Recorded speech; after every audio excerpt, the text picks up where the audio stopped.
Usually, before I go shaking my tits for the press, I like to go see how the professionals do it.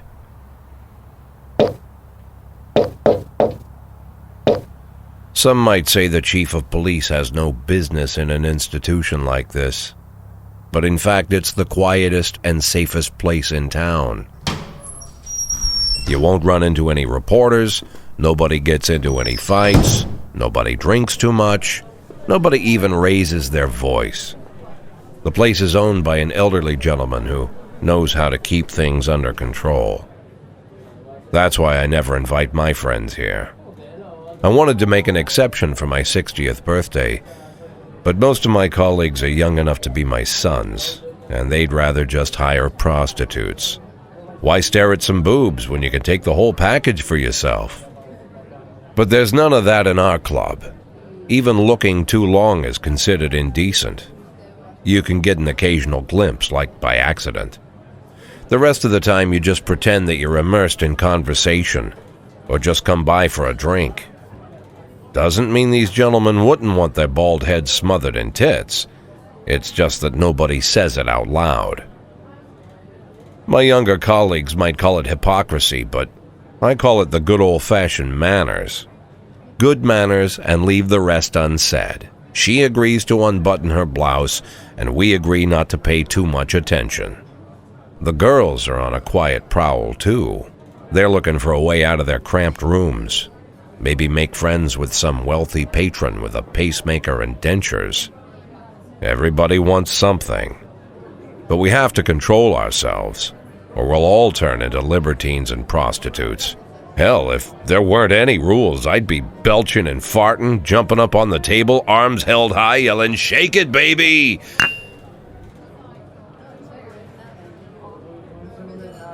No idea how I got so barbaric.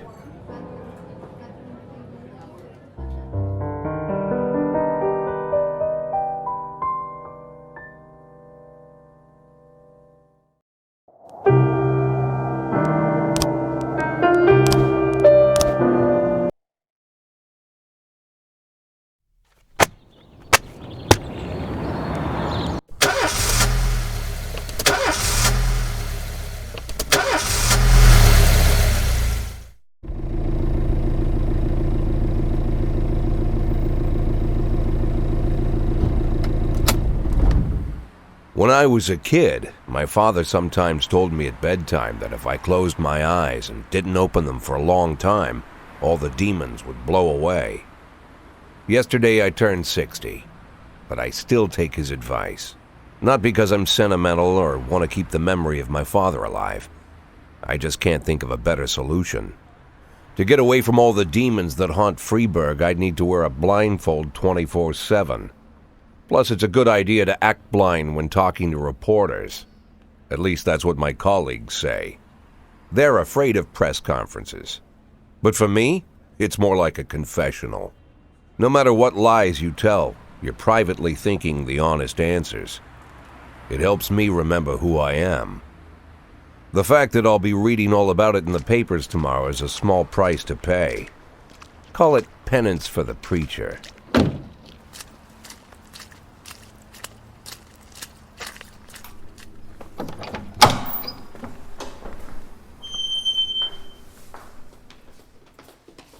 This is the first time I'm afraid of those answers my mind has given me. Not because I'm mad I'm losing my job. Though it's true, I'm mad as hell. Not because I subconsciously blame everyone else. Though I damn sure do blame them. And don't even ask me what my next move is.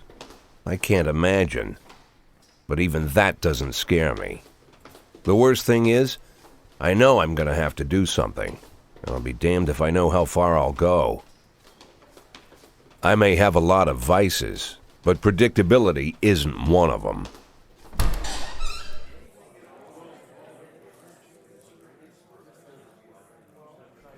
I learned a long time ago how to drive away the swarming demons. But what do you do when they're trying to rip your soul from your skin?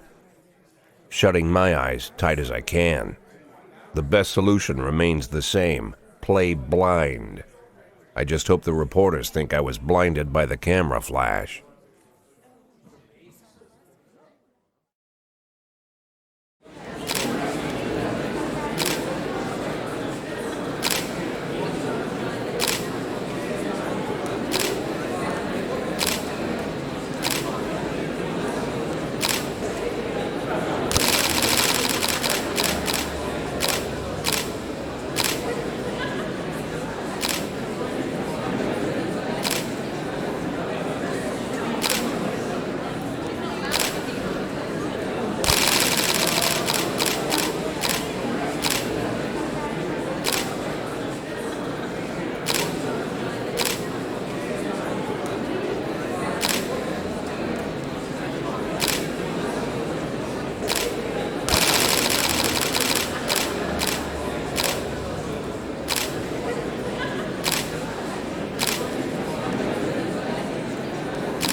How's the back today, Mr. Boyd? Same as usual. How did the press conference go? You can read about it in the newspapers tomorrow. Don't let anyone in.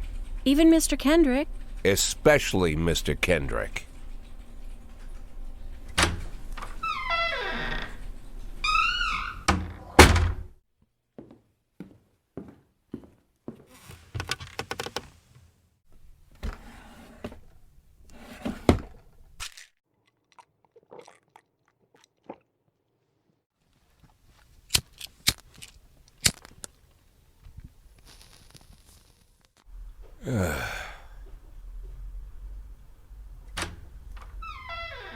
As soon as I heard the door creak, I knew what face I'd see. When I tell Emma not to let anyone in, there's only one man it could be. Rude, arrogant, no warning. That's Mayor Rogers in a nutshell. White summer shoes, white socks, white shorts, white polo shirt, and the white smile of a hungry shark. Mayor Rogers enters every room like he owns the place. Even the floorboards under his feet sound like they're creaking an apology. He never shied away from the odd corruption scheme. It's like the devil walks behind him. In the movies, the villains controlling the city play golf with the judges. Rogers plays tennis with them instead. That's about the only difference.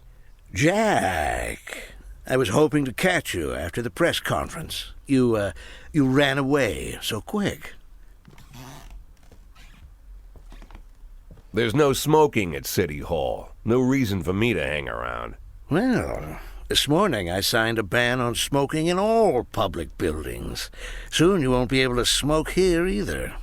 Soon enough I won't be here at all. That's what I wanted to talk to you about. The people of this city like you, Jack. The police chief of all people. Don't betray that, Jack. Don't get wrapped up in any schemes. Sit nice and quiet for the next 180 days, and you'll be remembered as a hero. That's the only thing that you still have left. Be the hero. Then how am I supposed to scrape together a retirement fund? You had a million chances to secure a luxury pension, one that even I would have envied, although I've never set aside any money for myself. I'm not planning to retire anytime soon.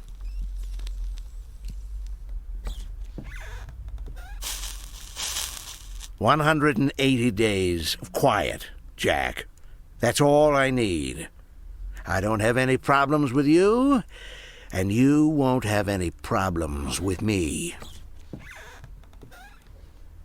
I have a new assistant, Troy Starr. If you have something to tell me, call him.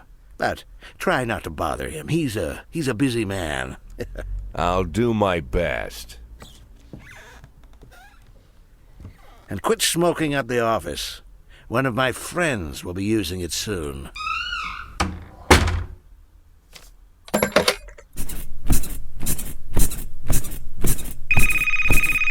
Oh, I'm sorry, babe. Only the mayor has this number. Mr. Mayor? Yeah, is this Troy Starr? Yes? Go fuck yourself, Troy Starr.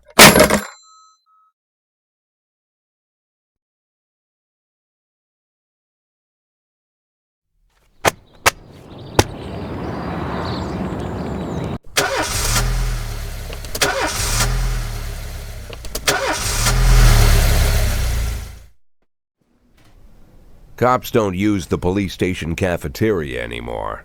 There's some kind of stigma against sitting shoulder to shoulder with your partners. Everybody just takes snacks from the machines or grabs a meal and hammers it down in the corner like a vulture on a corpse. The main thing? Don't look into anyone's eyes. Could be construed as an invitation to sit together. The only people eating here are ghosts.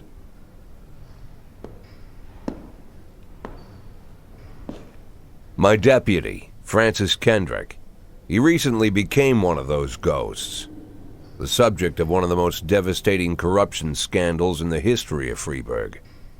No evidence to support the accusations, but everyone knows Kendrick's days are numbered. I need that file I asked for. Needs to be ready tonight. Francis didn't say anything, but I understood. Ghosts aren't supposed to talk. Besides, I got a feeling he was already finished.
B in progress.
A in progress.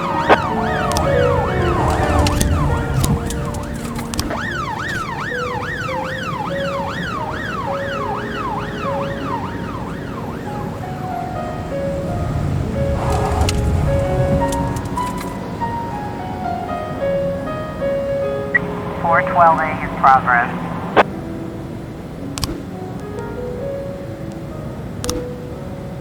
Looks like we have a situation here.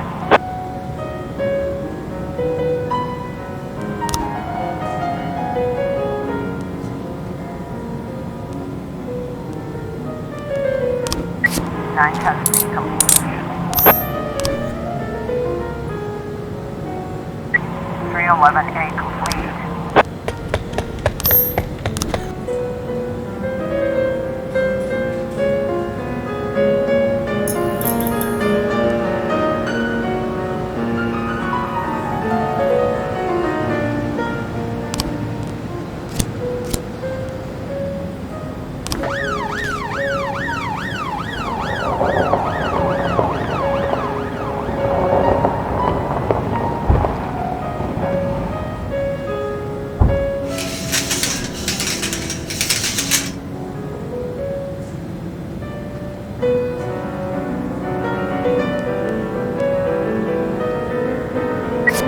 12A complete.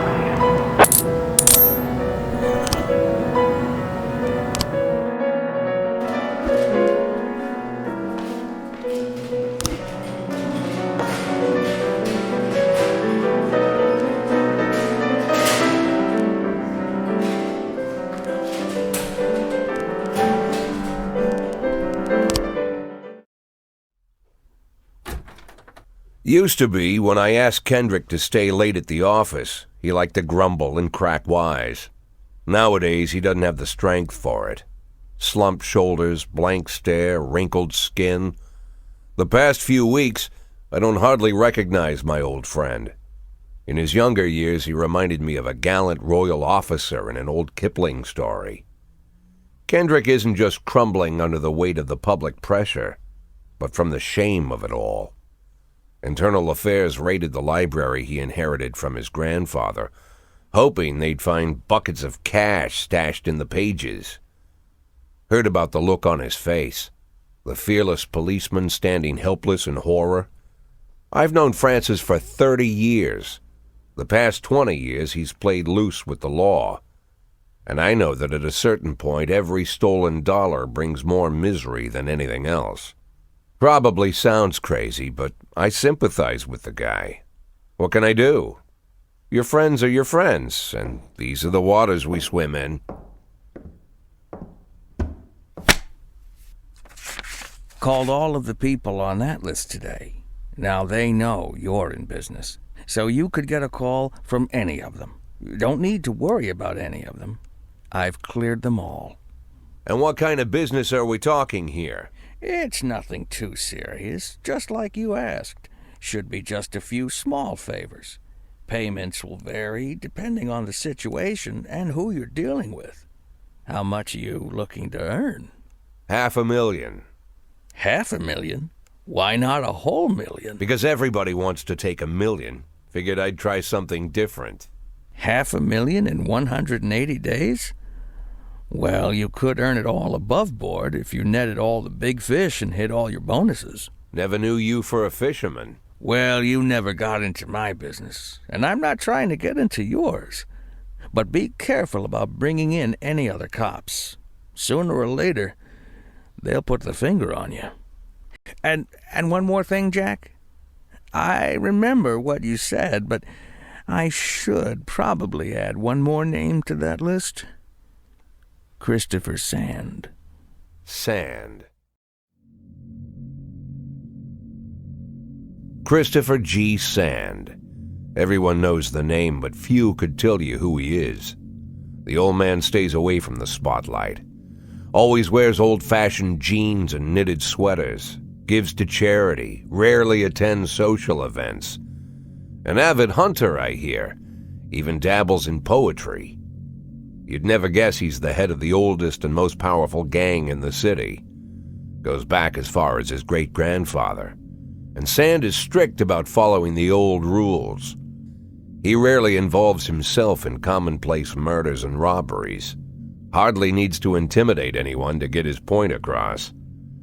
The people who work for him each have their sphere. They provide protection where needed, even work with the authorities when they want to make a deal. Meanwhile, Sand pulls the strings without getting his hands dirty. People sometimes mistake his quiet approach. A couple years ago, an arms dealer decided to expand its business without asking permission, and his whole family paid the price. In 4 weeks, Sand killed 31 people.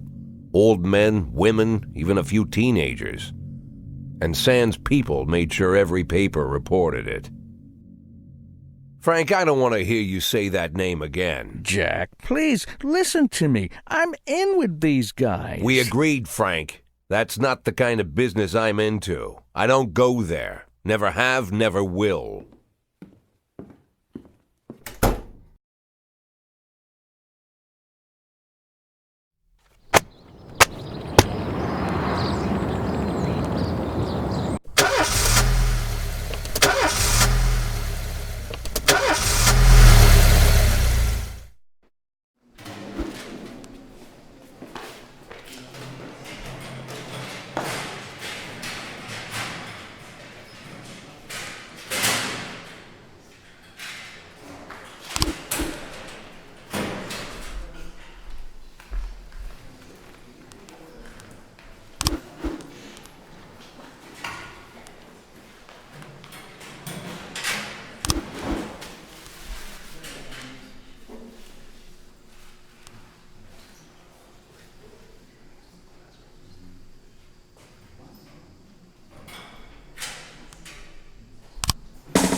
Chevrolet, I'll take tangerine.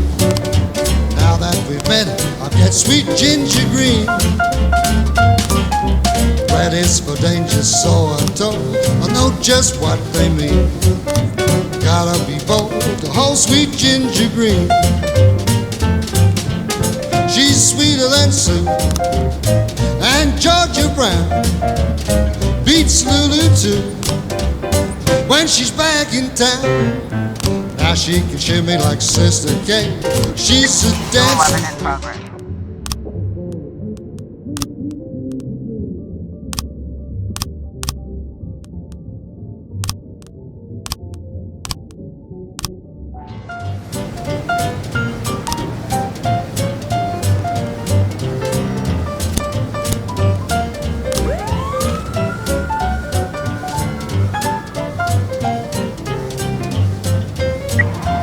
in progress.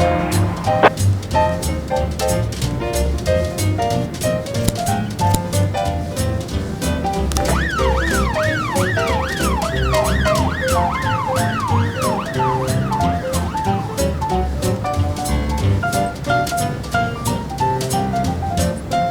progress. Two 11 complete.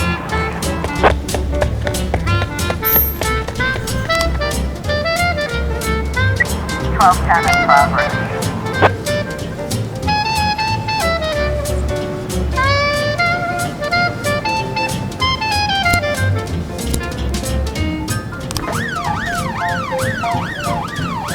Two 11 complete.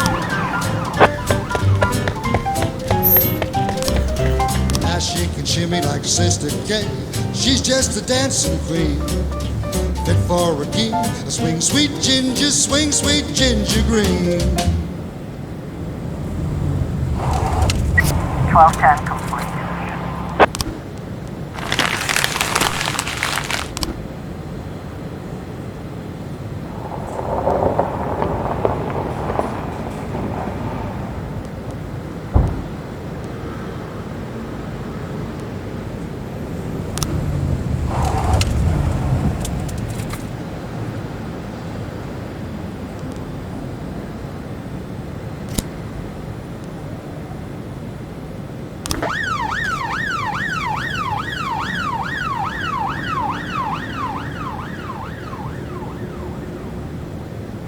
Eleven B in progress.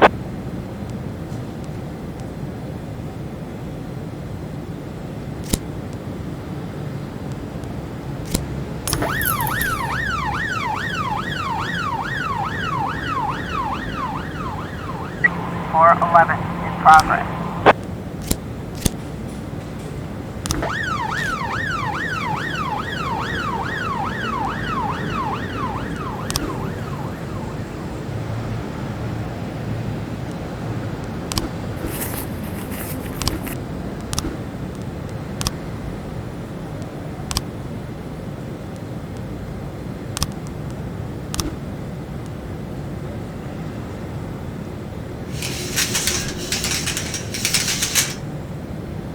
We've got a situation here.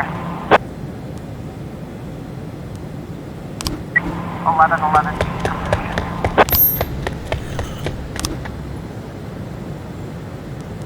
411 complete.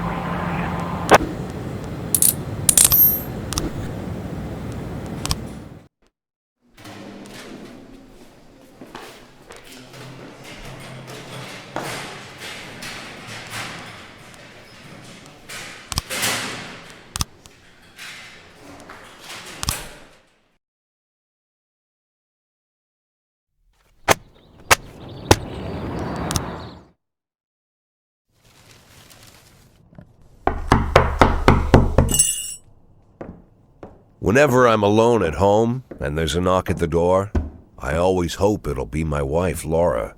She's always forgetting her keys.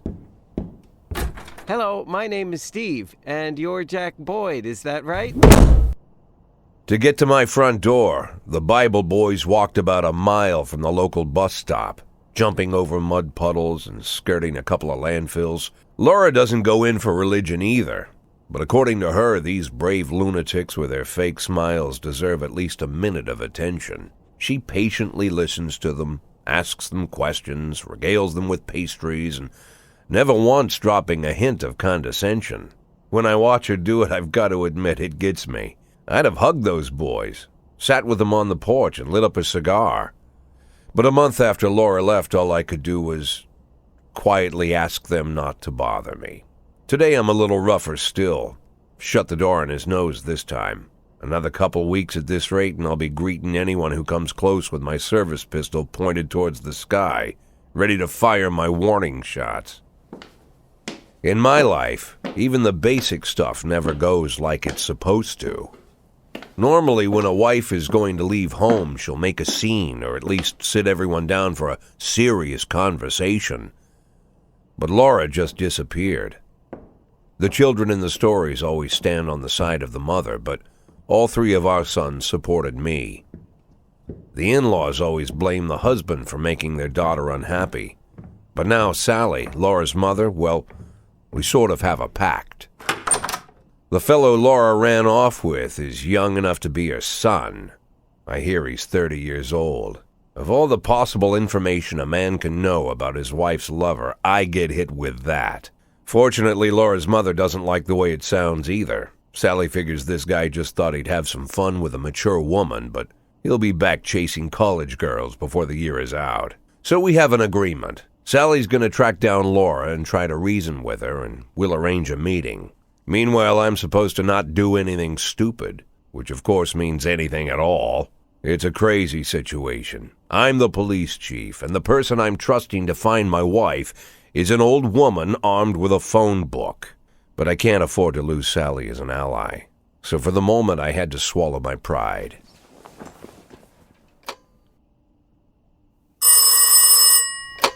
Hello. Mrs. Markham, this is Boyd. Oh, is there any news? That's what I wanted to ask you. Have you found anything? An address, phone number? Have you spoken to her? Don't worry, Jack. I've narrowed the range to 2 suspects, or whatever you like to say at your police building. At my police building, we find people faster than a funny old woman chirping on the phone with my wife's girlfriends. Oh, you're an old man, Jack. Come to your senses. They'd give us straight odds on the street. But I've got more energy, Jack. Maybe you think I'm a foolish old woman, but I go to my book club, argue with the girls about Byron, and it gives me energy. I talk to my dogs, and it gives me energy. And you have nothing, Jack. You don't even have a hobby. You got no passion. It's why Laura left you. Let's not go back into that, Sally. Find my wife, and we can discuss my hobbies later. I'm waiting for your call, and my patience is running thin. Laura, if you've stopped loving me, I'll let you go. I can't expect the impossible from you. Just don't let me die out here, okay?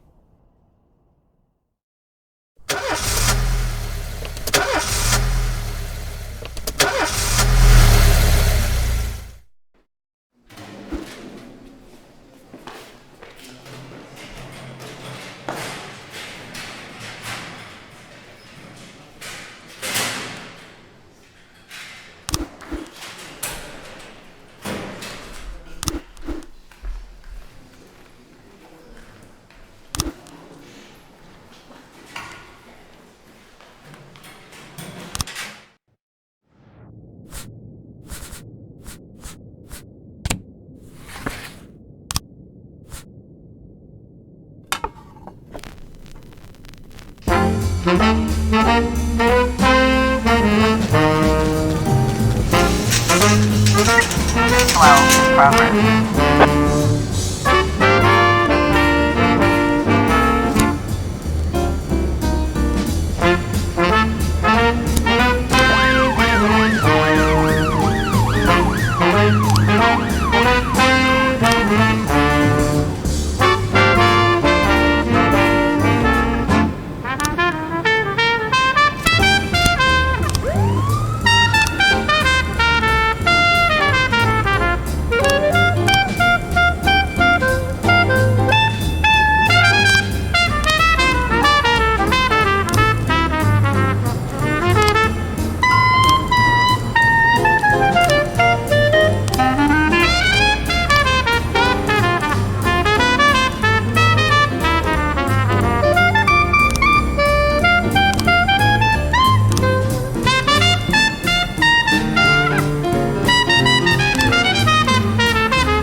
1210 in progress. We've got a situation here.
311A in progress.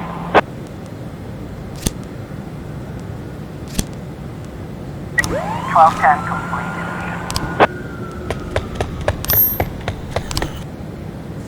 311A in progress.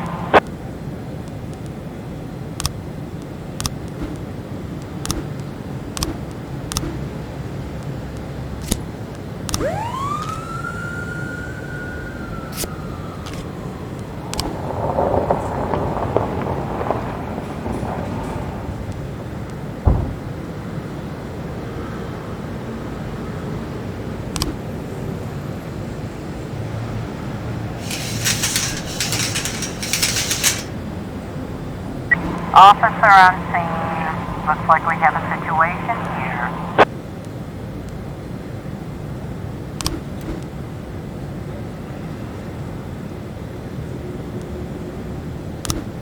(311A) complete.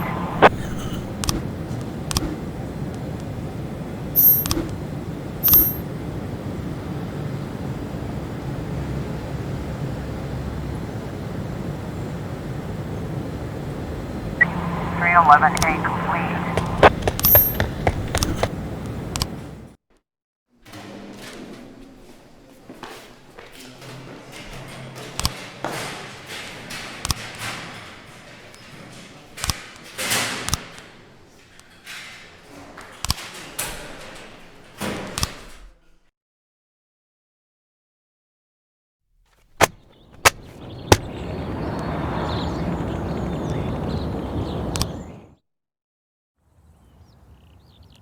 Why would a man need a barn? To store all the stuff you can't bring home. About 30 years ago, back when I was young and interested in farming, I carried all kinds of junk home. After a day in the field, I'd come home with buckets, shovels, dirty boots and clothes, and instantly transform the living room. But even back then, there's something I always kept in the barn.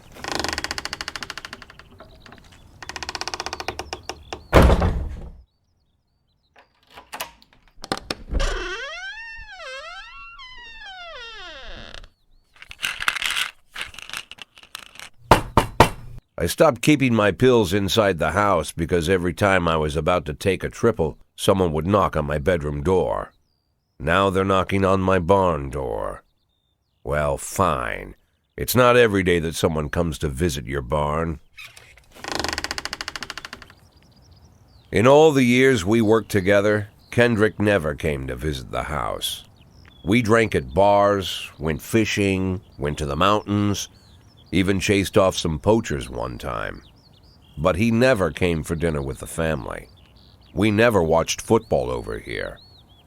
And now he's brought his friends to visit my barn. I always try to look unsurprised, like it's an everyday thing to get visitors at the old barn, especially guests with their own personal bodyguards. But Kendrick is sharp enough to see he's caught me with my pants on backwards. Sorry for the surprise, Jack. We saw you from the car. Figured we'd find you in here. I'm going in for a minute, fellas. These guys will wait outside.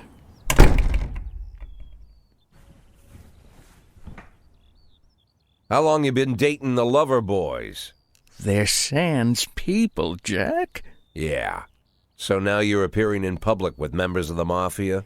Jack, I'm leaving tonight. More like fleeing. Jenny and I are taking the girls and making a run for it. Probably won't be seeing each other again. I've got new documents, a new name, a new life, everything new. The papers say you're still working your last week for the department. I've got to get out today. I won't be getting another chance. Don't know if you noticed, but the whole city is against me. You told your Mafia friends about your plans. Jackie, if I don't fix everything with them in the next few hours, they're going to kill me. And not just me. My family, my relatives, God, Jack, I don't know who else. They found out that I was planning to run and they demanded that we close our contract today.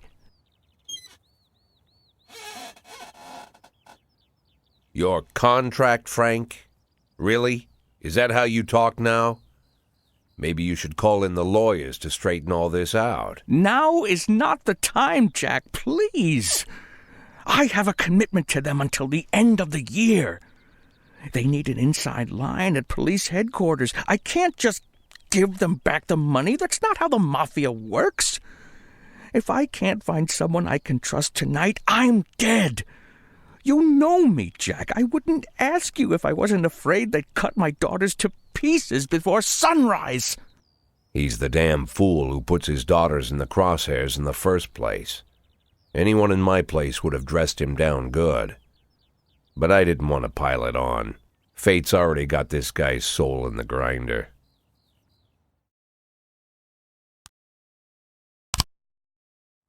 Give him my phone number and tell him it's done. Don't call me. Don't come to work today. I don't want to see or hear from you again. Time for you to go. Jack, Get the fuck out of my nice cozy barn, Frank.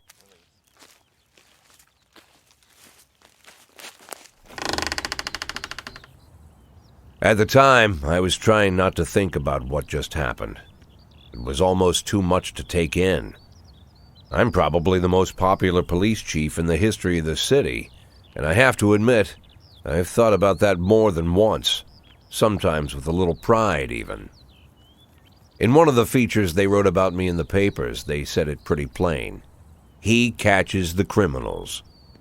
Believe me, high praise like that is unheard of in Freiburg, especially for a cop. And here I am, the person who catches criminals, and I've agreed to help the Mafia, or I'll come home to a bag stuffed with my kids' body parts. Right before the last hammer falls. Hey, remember that cop who caught criminals? It turns out he was a Mafia bitch. And all for the sake of a greedy, corrupt cop who should have fled the country years ago. That sound right to you?